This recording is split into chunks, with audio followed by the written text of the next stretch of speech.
Thanks, Pastor Nick. Well, morning, everybody. That was a good morning. We're going to get into obedience today, and that obedience is the fruit of love. And I don't know about you, but sometimes the word obedience isn't maybe my favorite word, right? Because it means there's a command there, right? And I am not one who really appreciates some people telling me what to do sometimes. However, what we're going to see here, I hope, is that with God's obedience, it's just for our best interest, right? It's not because he has a narrative, something that serves him. He wants for us, right? That is where he seeks our obedience, out of a place of love. When I spoke with Pastor Chris about this, hey, how can I help? And he says, well, I've got a Sunday coming up you could help me with. And I thought, well, a Sunday. But nonetheless, I agreed out of obedience, right? And so we have a lot of obedience on display today that we can look around and see real life application of that. There is the smallest piece of which is my obedience to act out my calling and be here, right? I felt that called, so I am here. But there's Pastor Chris's obedience, right? He is being obedient to his call to bring others in, to train others up. So he's being obedient. There are others here today, some of you that may know it and some of you may not, that your obedience today helped lead people to where they are today. Even in the simplest of ways, we may not know it, but if we're being obedient and we're following God's will and we're sharing that with people, right, we don't know what the multiplication effect of that can be. So, and obedience, like I said, is a struggle for me too, right? So I'll quote Tim Keller here when he said that, we're all just beggars trying to tell other beggars where to find some bread. And if you've ever been that beggar, if you've ever been that person that needed something and you didn't know where to find it, and then all of a sudden you found what you were looking for, right? What do? You can't wait to go tell your fellow men, your fellow people, what you found. And that's me today. I just want to share what I have found with you and hope that it speaks to you. And if not, I need to hear this lesson anyway, as much as any of us do, so it also will serve for me. And also I hope that we see here that while this is not necessarily a prosperity gospel message, which is maybe something I had hoped to lead with if I was ever going to get to pick a first sermon, right? It may have been something like peace, love, and prosperity, something everybody wanted to hear. And when Pastor Chris said, well, how about Joshua 23 in obedience? And I thought, great. But again, it's because I needed it, right? And clearly that was known. But we're going to see that there is a promise of prosperity in this message. And also I hope that we see that the Bible's not just a collection of history and stories, but really it's one big story that points us all to Christ. And I hope that he can speak through me today and that I can get the words out to relate that to you. And that it flows naturally from a heart that loves him, right? If we truly love him, our obedience flows naturally to him. When you know that it's your best interest he has in mind, we want to do as we're instructed, and it changes, right? Then we lose that conflict. If you're like me and you have that conflict of, if somebody tells me to do something and they say, you need to do this or else, I'll just confess. I normally start studying the or else. But when that person comes to you from a place of love, right? I'll use my kids for an example. They know if we're walking through the woods somewhere and they're just scantering along, they're having a great time, and I go, stop, right? They know that Dad didn't just tell them to stop and grab them because he doesn't want them to keep walking and having fun and he wanted to scare them. There's a hazard there, right? We're about to step on something that we probably don't want to step on. So they are inclined to want to stop and be obedient because they know that it's their best interest. And we're going to be the same way here, that we're going to see this, I hope. We'll get right into it. I'm going to read all of chapter 23 real quick. You can stand with me if you like, or you can stay seated. I'll also caution you as I read this that I was the kid in school who cringed when he had to read out loud in front of the class and tried to crawl back into his chair. So here we are today. Let's get to God's word. A long time afterward, when the Lord had given rest to Israel from all of their surrounding enemies, and Joshua was old and well advanced in years, Joshua summoned all Israel, its elders and heads, its judges and officers, and said to them, I am now old and well advanced in years, and you have seen all that the Lord your God has done to all these nations for your sake. For it is the Lord your God who has fought for you. Behold, I have allotted to you as an inheritance for your tribes those nations that remain, along with all the nations that I have already cut off, from Jordan to the great sea in the west. The Lord your God will push them back before you and drive them out of your sight. And you shall possess their land, just as the Lord your God promised you.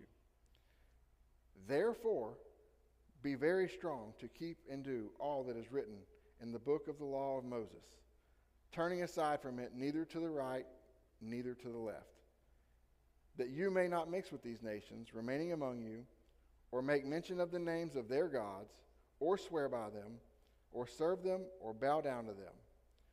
But you shall cling to the Lord your God, just as you have done to this day.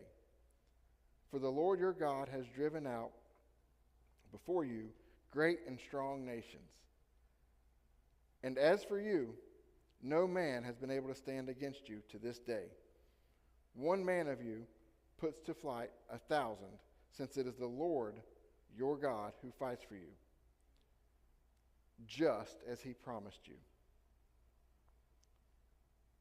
Be very careful, therefore, to love the Lord your God.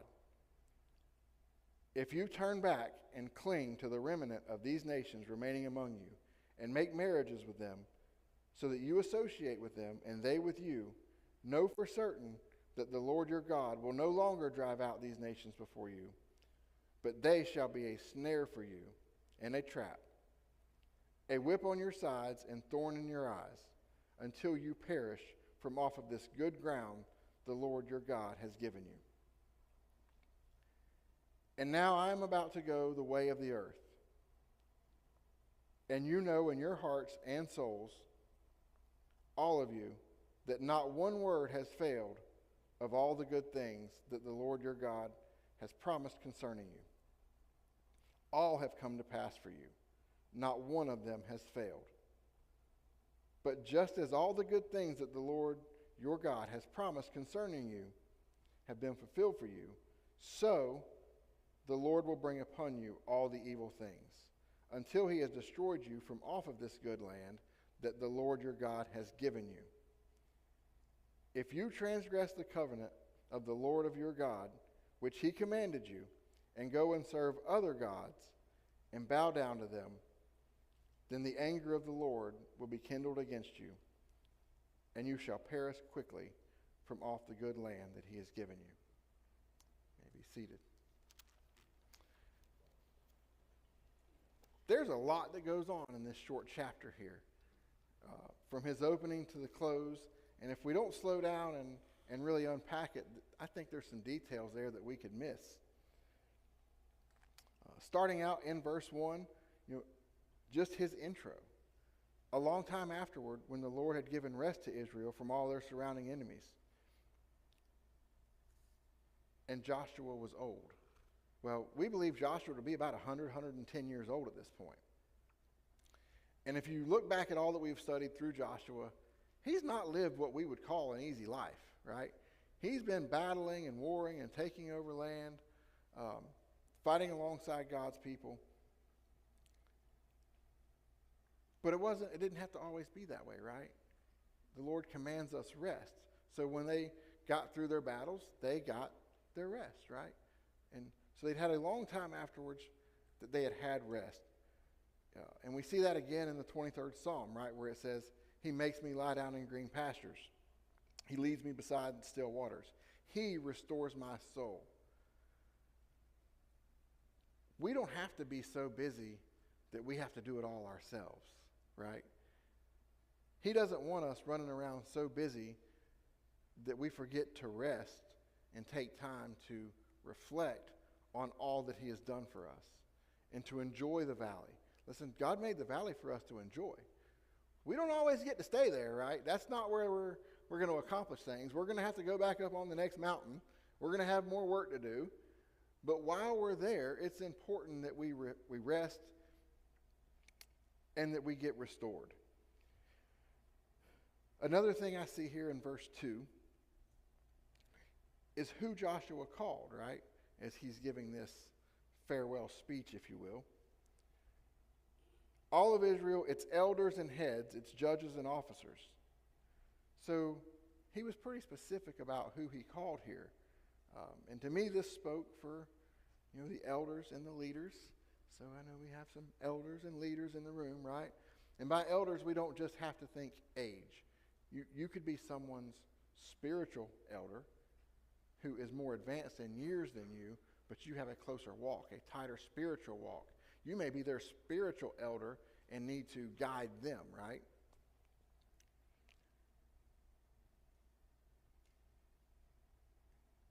He reminds us that, hey, you've seen all the Lord has done, right? He calls his elders together and says, listen, let's recap all that we've seen. It's important to me that we see, why did he call his elders and his leaders, right? Our work's not done until he tells us our work's done. Regardless of our age, I think about modern day.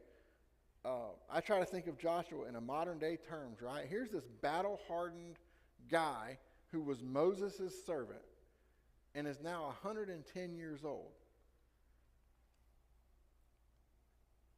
Listen, I'm in my mid-40s. I get tired sometimes, right? I get tired of fighting. And I know there's some of you out there with a lot more years than that I've talked to and say, man, it's just, it's getting old is rough, right? It had to have been rough on Joshua as well. He had to be feeling those years. But he takes a minute before he knows he's going to pass. And he says, hey, all of us elders, we need to be reminding this next generation about all that we have seen, about all the battles that we've won. We need to remind them how great our God is, right? Because we're all only one generation away from forgetting this. So he calls those together. And that's a charge to us as an elder and as a leader. Not to forget our mission, right? To not think, well, I've done this long enough. I'm just tired now. I'm old enough. My work is done here. I beg to differ. If your work was done here, he would call you home, right? But as long as we are here, we have a job to do. And Joshua illustrates that for us. And again, he has to remind them, and if you think about our past lessons in the past chapters, and you really go back and look at all that they have witnessed, these people, these warriors have witnessed some stuff, right? They've witnessed some miracles. They've witnessed the walls of Jericho coming down, these walls that were allegedly so wide that you could drive, was it 2 chariots or 1 chariot? I forget, but you could drive chariots on top of the walls, right? That is a big wall. And they brought these walls down just by doing what? By obeying God and marching around them, as he said. They didn't get out hammer and chisel and battering ram. Just by obeying God, they watched these walls come crumbling down. The Jordan River. We sing about you turn rivers into highways today, right? I don't know if that was on purpose, but good job if it was. He turned the river into highways for, give or take, roughly about 40,000 people to go across it. Now, I don't know about you, but I would like to think that if I had gotten to witness that, I probably wouldn't need a reminder of having seen that and a reminder of the God that I served that did that for me. And I said something there that I hope you caught. I would like to think that I would remember that. But I'm going to be honest with you. I'm as complacent and as human as anybody else. The miracles that God has done for me and that I take for granted sometimes and that I forget about, and when I get into a bind, I'm thinking, God, why am I here, right? Why am I doing this?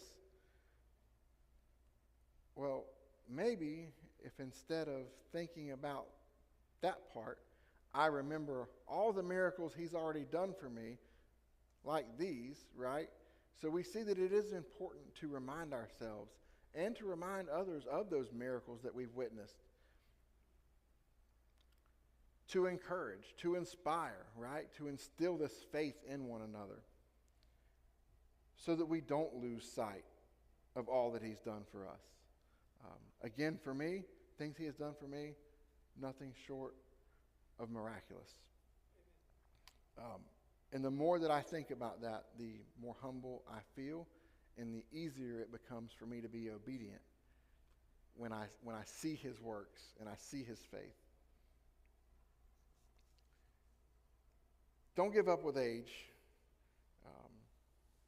God's timing doesn't really seem to have a retirement age, in case you were wondering. I do get tired of working, and I do look forward to some sort of retirement age from actually working one day, maybe, but not from God's work, right? He doesn't give us a cutoff age and say, at 62 and a half, you're out of here. He says, keep working. We've got work to do. In studying some things and a reminder I found of that, S. Truett Cathy, anybody ever heard of him? Anybody know who he is? He founded these little chicken sandwich places that we see all over the place. Some of you may go so far as to refer to it as the Lord's Chicken, right? A little place called Chick-fil-A. But some interesting stuff about him that I found. He didn't found Chick-fil-A till he was 46.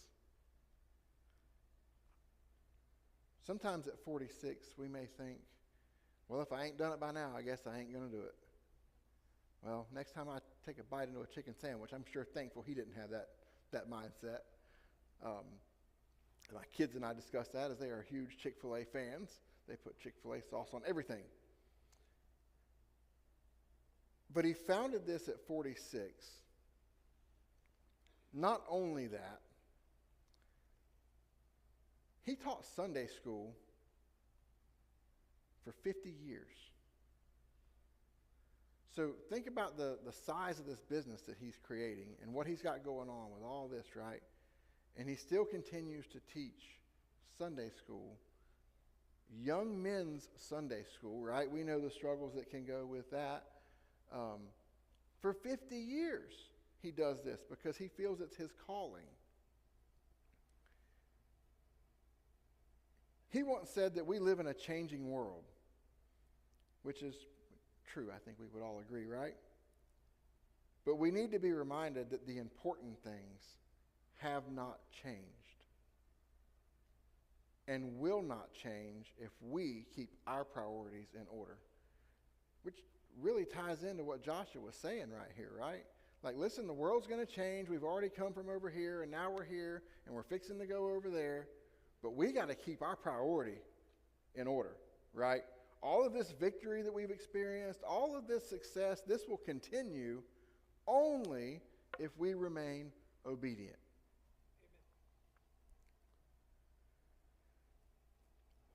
Moving in and breaking down 4 through 10 a little more, where he tells us he's allotted the inheritance among all the nations. He fights for those who walk in his ways. Again, we have all of these reminders here. And he's constantly, what is Joshua constantly saying here? Just as the Lord your God has promised you. Again, why are they there? Why are they able to do this? Because they're doing what God has promised them. God keeps his promises, right? We're going to see that. That's one of our takeaways. God keeps his promises. And he's reminding us of that. Regardless of how hard the battle was, as long as they kept the faith and did not stray to the left or the right, they were victorious. And if you've been along for this study, we see there were times in their battles where they became disobedient. And what happened when they became disobedient and so full of themselves that they thought it was on them? They quickly got defeated and got humbled.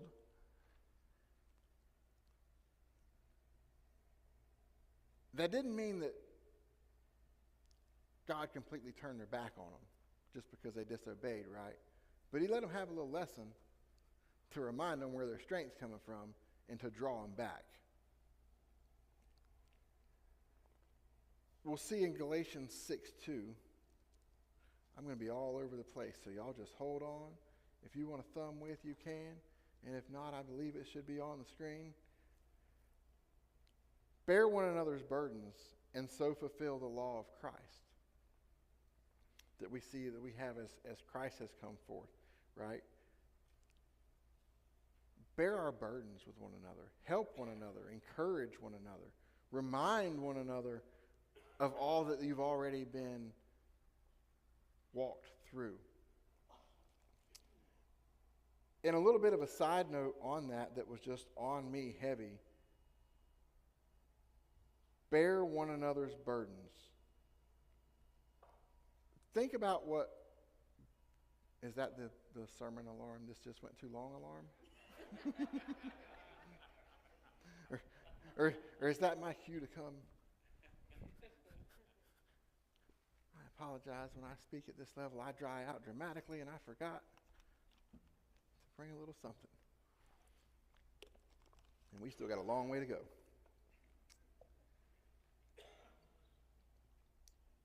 To bear one another's burdens. When's the last time we bared somebody else's burdens? What is a burden, right? If it's burdensome, I'm not talking about somebody comes to you and lays upon all their problems with you and you go, well, brother, I'll pray for you.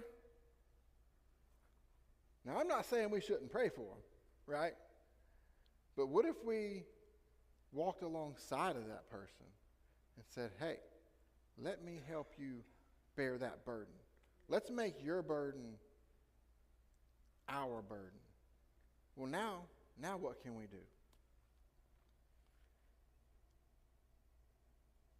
There was a old song, and I think some of the people that I may have called elders earlier may remember this. It was something to do with, heard it on the oldie station back in the day. I get by with a little help from my friends. I'm glad the secular world finally caught up with the scripture world on that one, right? Because he tells us right here to bear one another's burdens. Then in Matthew 22, 37 through 40, we're going to see something else here.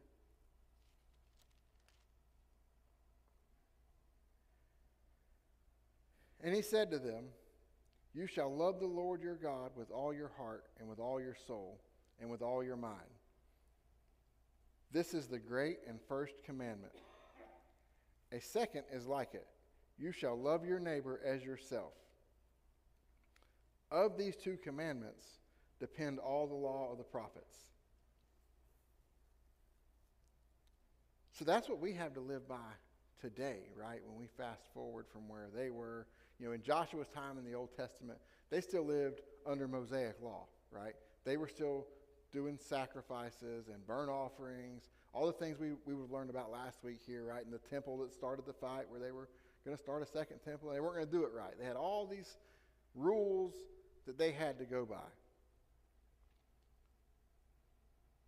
What I have to go by right now is to love the Lord your God with all my heart and all my soul and all my mind.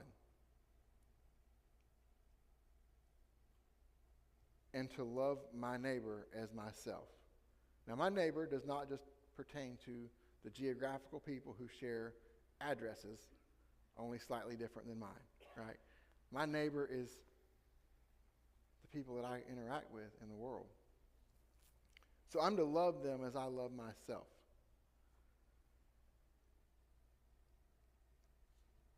And as daunting as that can be sometimes, if we're being honest, right? Because there are times that I just find it incredibly hard to show people love.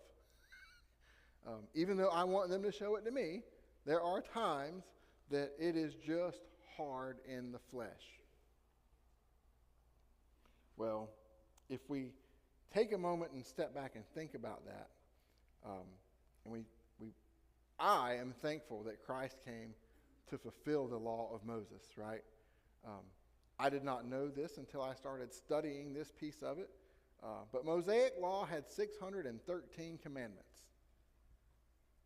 613 commandments that they were supposed to practice and live out and all these things, right? Listen,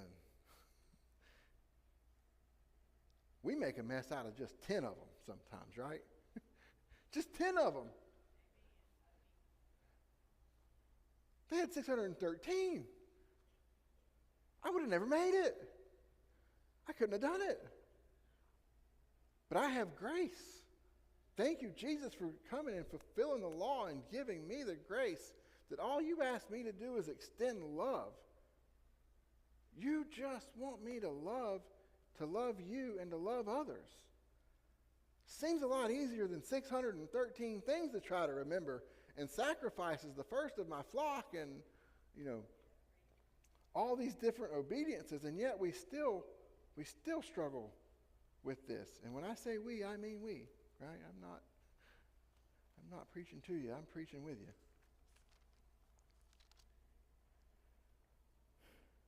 Going into that further, we see in Ephesians 2:8 and 9,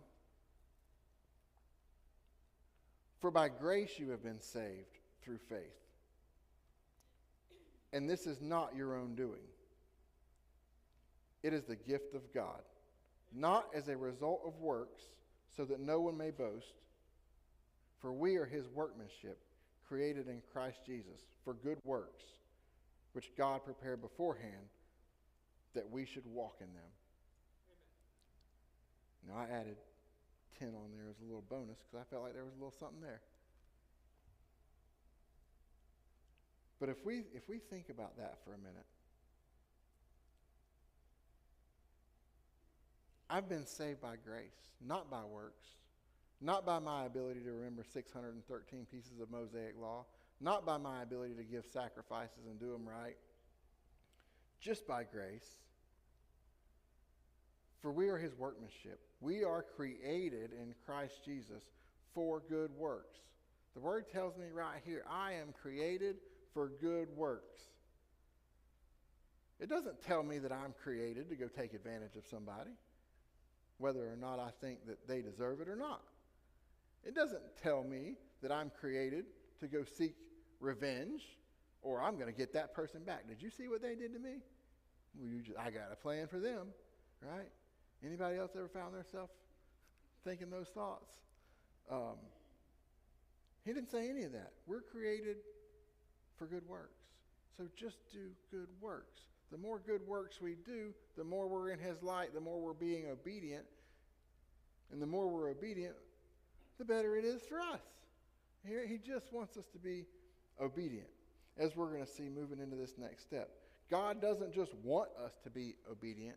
God commands us to be obedient.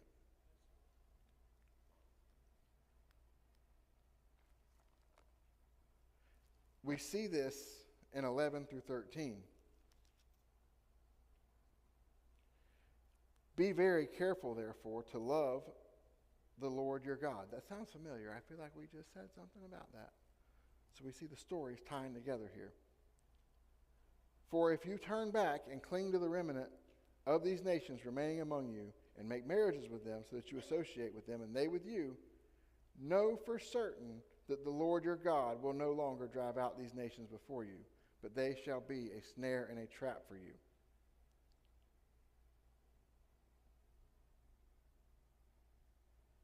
How does that apply to us in a modern day believer's world, right? We are called to be different, right? We're called to come and to learn. And the more we learn and the more we know, and the more we know we're supposed to live in love and we learn the commandments, the more we see that that's how we're supposed to live by, right? We're not to turn back to our old ways. We're not to turn back to the ways of the world. We can't live lives of the world and as of non-believers and go out and have no outward difference to us and expect anyone to think that we're any different. And for the love of God to shine through us if I'm living just like they are. You know, we are judged by our fruits, right? I thought about bringing an illustration, but I already couldn't even remember my water, so I just decided not to do that.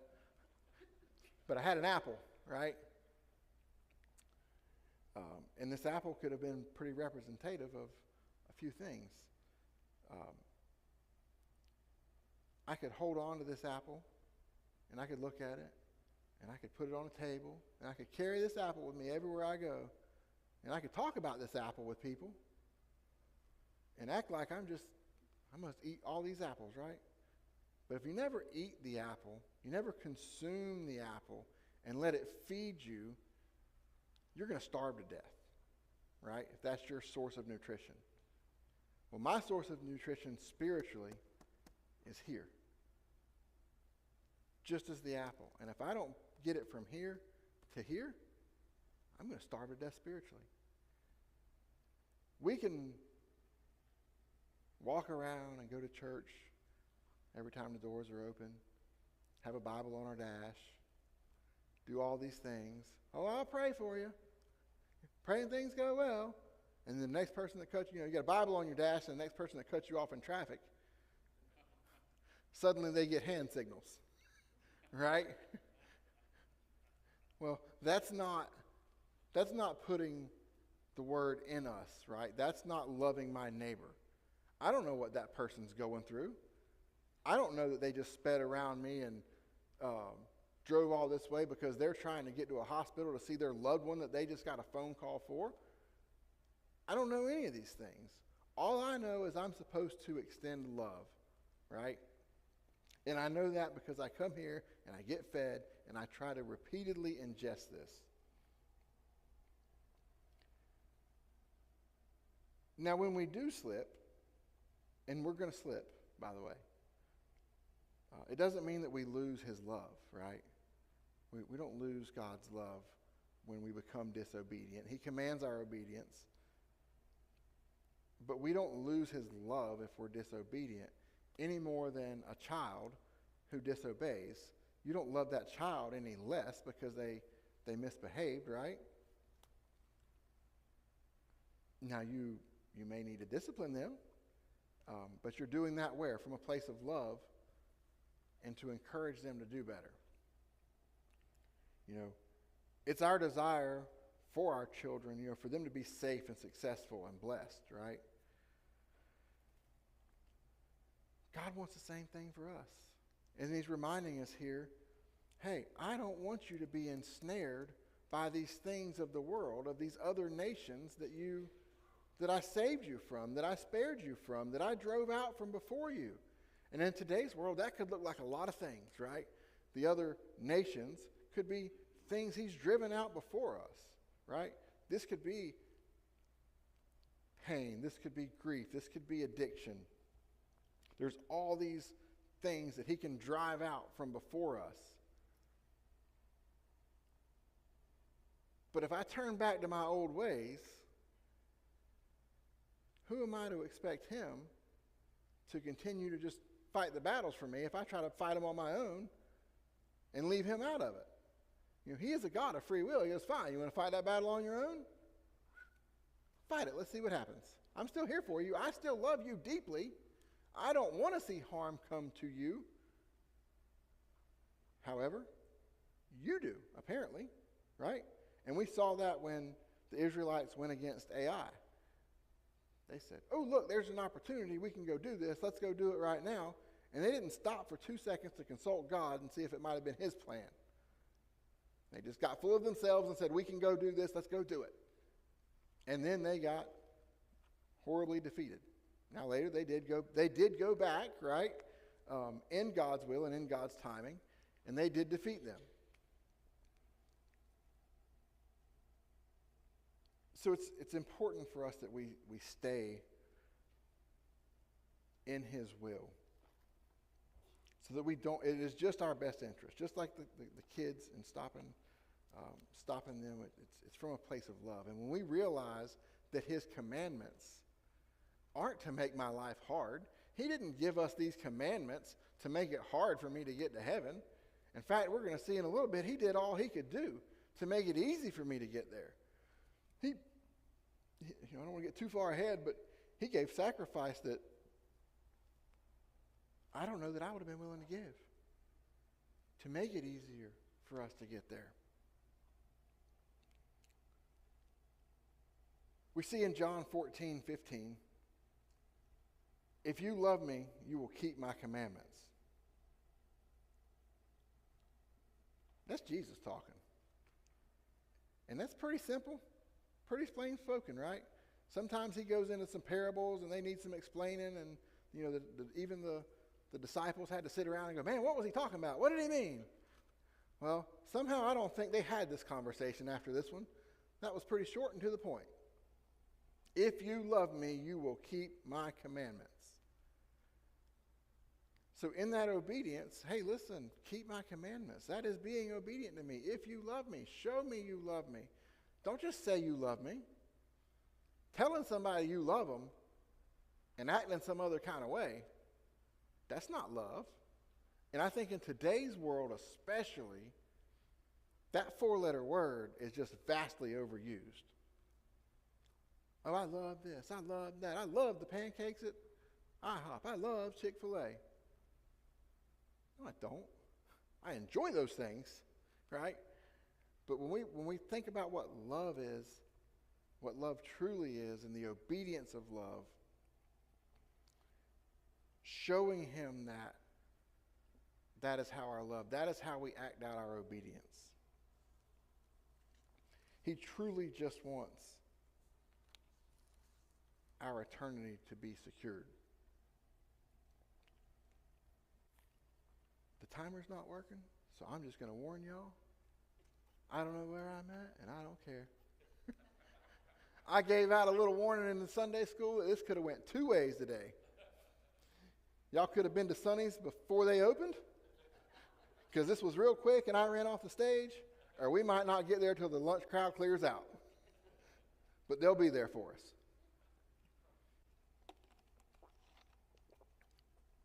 I'm going to move into the third point here, that God keeps his promises,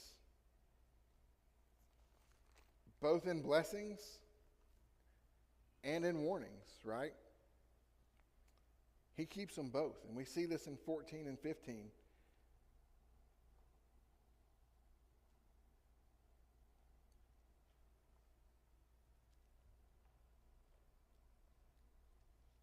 Now go the way, I'm about to go the way of the world, and you know in your hearts and souls, all of you, not one word has failed from all the good things that the Lord has got. Your Lord your God has promised you concerning you. All have come to pass. Not one of them has failed. He reiterates. He doesn't just say it's all worked out. He covers that again. And when I see something covered twice back to back in the Bible, I know they're cueing me in. Hey, brother, pay attention to this one. Right? We didn't have so much real estate here, but we wanted to put this one in twice to make sure you thick-headed people, me, get it.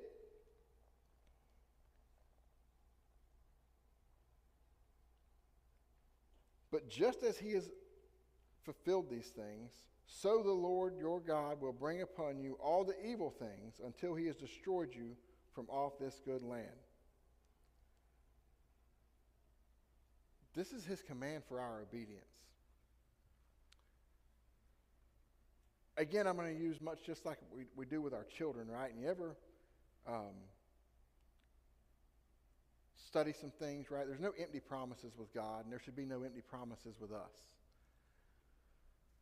You ever, and I'm not trying to point fingers or feel convicted if this is you, right? But did you ever see somebody raising kids and talking to their kids, and you got this kid that's just misbehaving, right? They're just acting, they're going crazy, probably like I did when they were little.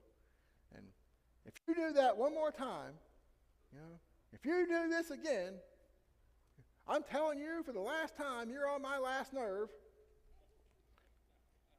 And I heard some story one time about somebody saying, well, I wish you'd have warned me 2 or 3 nerves ago. I don't remember if that was actually me or they made that up. But when you see people that will do that, and then they never follow through on their threat,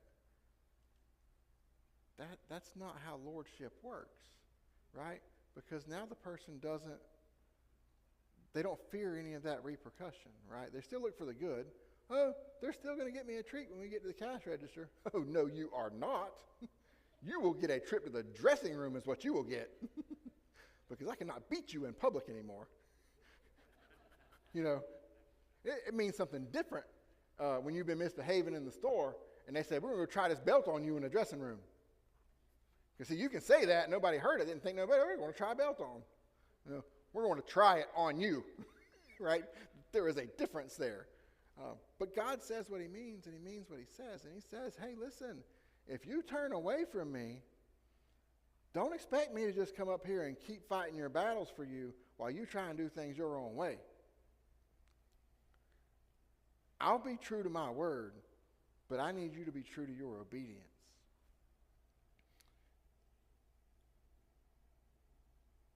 There are no empty promises with God. And ultimately, we wind up seeing this with Jesus on the cross and his resurrection, right? He said, hey, we'll raise again on the 3rd day. We see this. He kept this promise as he keeps all of his promises. And we see 2 Peter 3:9. I hope I have this one marked, because I don't know if I had this one on the screen. We do have this one on the screen. The Lord is not slow to fulfill his promises, as some count slowness, but is patient toward you, not wishing that any of you would perish, that all should reach repentance, right? So he's not slow to fulfill his promise that we think of slow, right? Now, it took the Israelites a long time. They're walking around 40 years doing all this stuff. Why? Mostly because they kept being disobedient. He wanted to get there a long time ago. In his plan, I don't think manna was involved in his original plan, right? But disobedience, they had to go the long way around because they didn't listen to the instructions. So it's not that he's slow, it's typically that we're slow, right? We're slow to get on board with what he's telling us.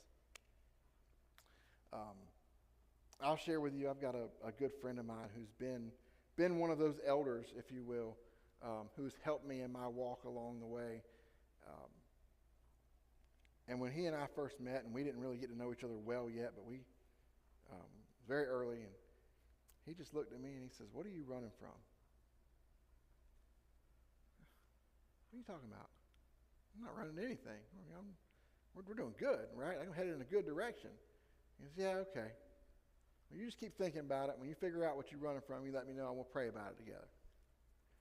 And every so often, when different things in life would come up and we'd make a change, he'd never stop with that question. He'd go, what are you running from? Now, I don't know if he actually knew the answer to the question or not. But him asking the question was definitely a piece of his obedience, because the Lord had laid it upon his part that there was something going on here, and that I wasn't doing what I was supposed to be doing, right? And looking back on that, I was running from something. I was running from that calling. I was running from my obedience. I was running just as hard and as fast as I could in the other direction. And I kept wondering why I kept running into roadblocks and why I had to go the long way around. And so I finally figured out that I'm not running from anything anymore. Now, one could still ask what I'm running, right? But now I'm running to something, right? Now I have found the love of God. And when you feel that deep love and you know that his best interests are in your mind, you can't help but to want to run to him. Ever been out somewhere? I don't know if you've been out and you remember this feeling as a kid, and I've gotten to see it, with my kids, right? Maybe you go out walking in the woods or something, and you become separated from one another for a while, right? You can't find each other. You're in a thicket. In any Florida woods, you know what thickets are. And you get out there, and the next thing you know, you're lost and you're separated. And you're looking, and you're blowing a whistle, and you're doing all these things you think you're supposed to be doing to get some attention, and just nobody can hear you. And then all of a sudden, you hear your Father's voice, right? You knew he was out there somewhere, but you hear that voice. You hear that guiding voice. And it was pointed out to me through my kids. They brought this up one day. That had happened with us. And he said to me, the minute I heard your voice, I knew everything was going to be okay. And I ran to where that voice was. That's my spiritual walk. That should be all of our spiritual walks. When you hear that voice and when you know the intentions of that voice, you can't help but to want to run to it as fast as you can, knowing that that is safety, that is refuge, that is eternity.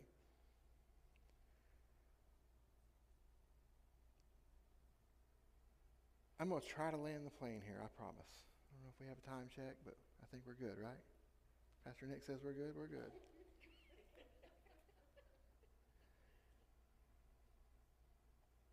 In Romans 8, 31 and 32, I hope that was my next slide. There we go. What then shall we say to these things? If God is for us, who can be against us? He who did not spare his own son, but gave him up for us all, how will he not also with him graciously give us all things?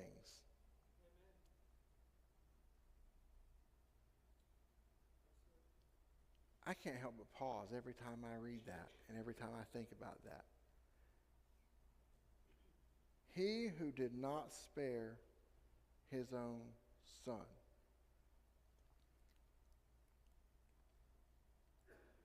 If that was up to me, we'd be in a whole different world.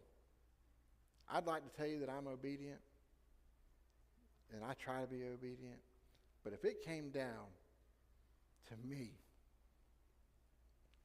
having to let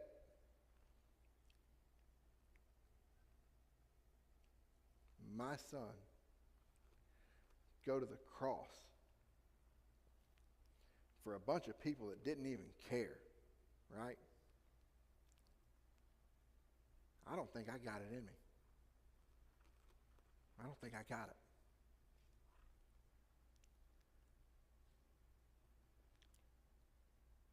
And when you realize that that's the level of love that he has for us, he says, hey, I'm already there. I already know these things. I already know how bad you're going to screw up. I'm going to turn it to good if you'll become obedient to me. But nonetheless, in advance of that, I'm going to let my son be the sacrifice and the atonement for you because I love you that much. And he just wants me to love my neighbor. He just wants me to love my neighbor as myself, right? He's not asking me to take my son up on the mountain, right? As he asked in the previous word, right?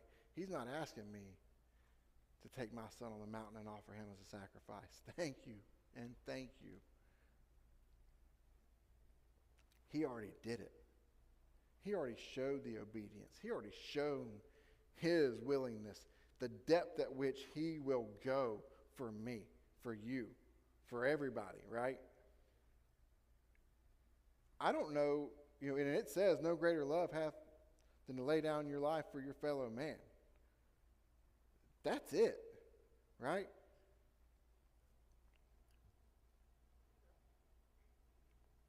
And when we think about that, and if we really put that in our hearts and digest that, it becomes hard not to be obedient, right? That is when obedience truly does become the fruit of love. Because when you realize someone loves you that much that they're willing to go to that extent for you, sorry and wretched and filthy as I am, he's willing to go to that length for me. How can I not want to be obedient to you? How can I not feel your love for me? Right? His laws and his rules and his punishments and the things that we shouldn't do, they're just so we don't get ensnared. They're not to deprive us from having a good time. He wants us to have a good time. He wants us to relax. He wants us to enjoy the world. That's why he makes us lay down in the green pastures beside the still water. I don't know about you, but I love being on some green grass next to some still water. The lake is my happy place. I love it. He wants me to experience that.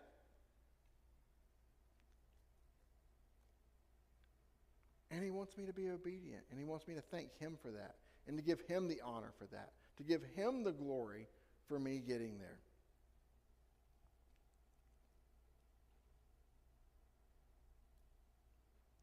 We don't have to face that condemnation for our sins because he did it for us.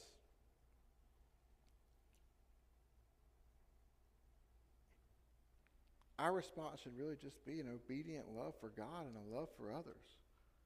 Love others. Love God. Love church.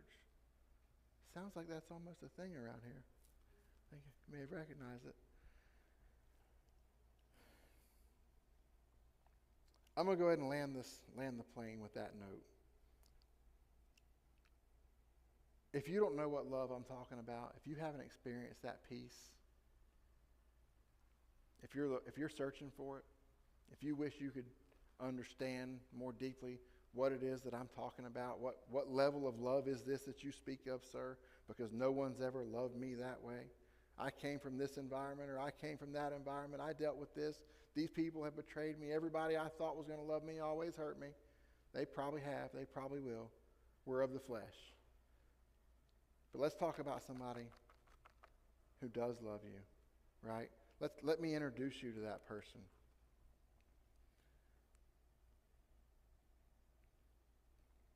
Don't go another day without knowing that. That's my plea here. Don't go another day without knowing that. If you want to know it, come ask. Just beggars trying to tell other beggars where we found our bread. It's the best bread.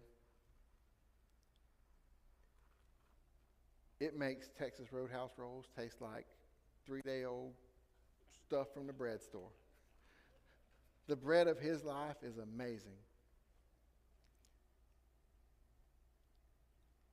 Come ask, right? We've got QR codes on the bulletins if you don't want to ask.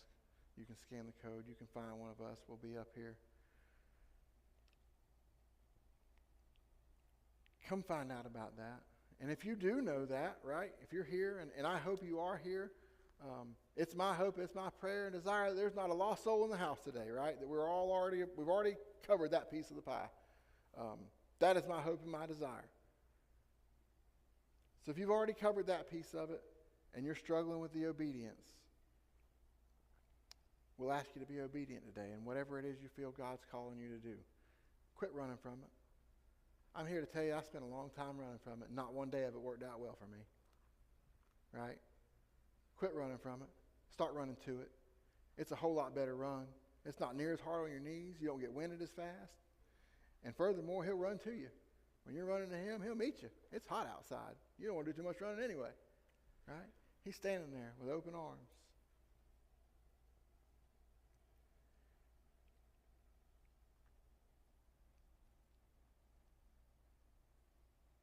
Just ask.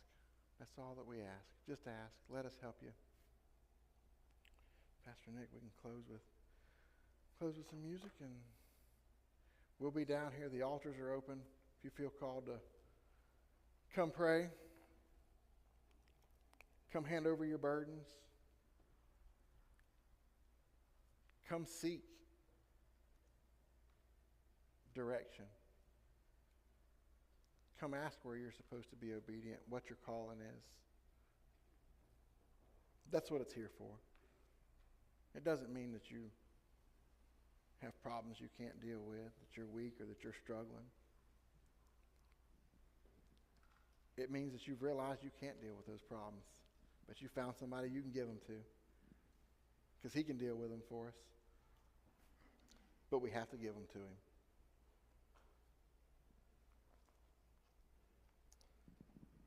Come, do business with the Lord.